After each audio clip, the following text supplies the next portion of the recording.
अनि यो नदीमा माछा पाउँछ है? पाउँछ। यसलाई के नदी भन्छ? तिनाउ खोला हो। अनि कुन कुन माछा पाइन्छ नि यहाँ? त्यही लोकल माछा पाउँछ, रैया सबै थरीको पाउँछ समयअनुसार।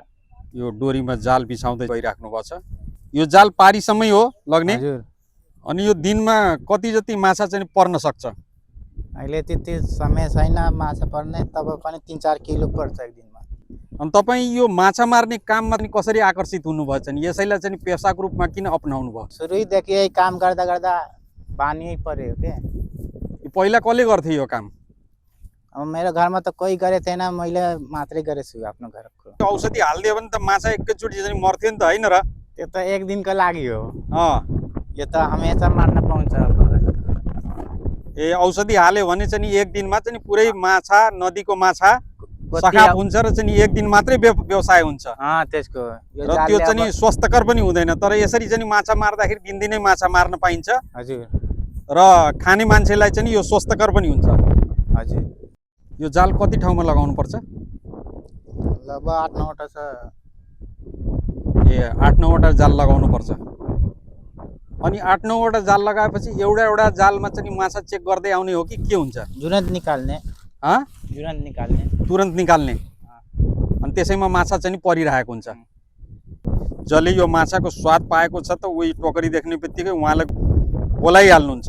यो जाल कहाँ पाइन्छ? किन्न पाइन्छ कि तपाईँले यो जाल आफै बनाउनुहुन्छ? किनेर आउँछ, बनाउन आफै पर्छ जाली। जाल ओछ्याइसकेपछि त्यो जाल निकाल्ने होला नि, जुन फर्स्टमा जाल लगायो? पहिलो जाल निकाल्ने। अनि त्यसमा माछा कति फस्छ हामीले दर्शकवृन्दलाई चाहिँ देखाउँछौँ। आम्दानी त राम्रै हुन्छ। अब कोहीको आफ्नो काम भन्न सबै कुरा किनेर खाने सबै चिजमा पुगेछ। तपाईँको घरमा को हुनुहुन्छ?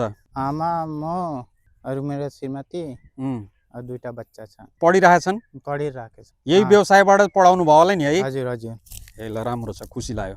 9वटा जाल उहाँले चाहिँ लगाउनु भयो। यो अन्तिम जाल लगाउँदै हुनुहुन्छ। पारी उहाँको साथी हुनुहुन्छ, उहाँलाई सहयोग गर्नुभएको छ। पानीमा ढुङ्गा फालेपछि माछाहरू भाग्छन् यताउता अनि जालमा पर्छन्। जुन पहिलो जाल हामीले लगाइएको थियो, सुरुको जाल, अब यो जाल तान्नुहुन्छ उहाँले। यहाँ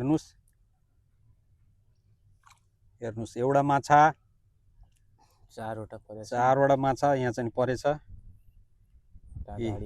यो अगाडि हेर्नुहोस्, यसरी जालमा कुन माछा हो गरे? यो रैया माछा हो। रैया हो। चेलवाहरू हो।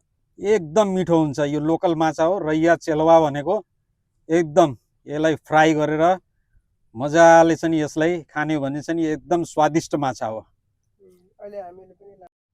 हेर्नुहोस्, माछा जालबाट माछा निकाल्दै हुनुहुन्छ। उहाँको साथी पनि पारीबाट चाहिँ आइसक्नु भयो। जालमा एकचोटि फसिसकेपछि माछा निस्किन सक्दैन। ल, यो एउटा ठुलो साइजको माछा। कुन माछा हो यो? रैया हो। रैया।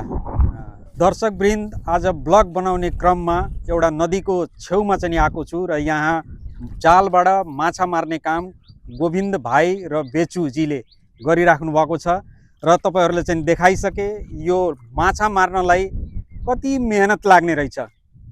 बजारमा यो माछा लएपछि गोविन्दजीले भन्नुभयो यो त यत्तिकै सजिलै गरी चाहिँ मारेर लिएर आएको होला, तर होइन दर्शकवृन्द, यो माछा मार्नुको पछाडि ठुलो मेहनत छ।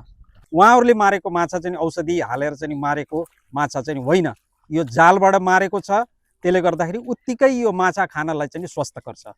हस् त दर्शकवृन्द, मेरो ब्लगको अन्तिममा आइसकेको छु। यस्तै ब्लग लिएर फेरि हजुरहरूको सामुन्ने उपस्थित हुने नै छु। हामीसँगै रहनुहोला।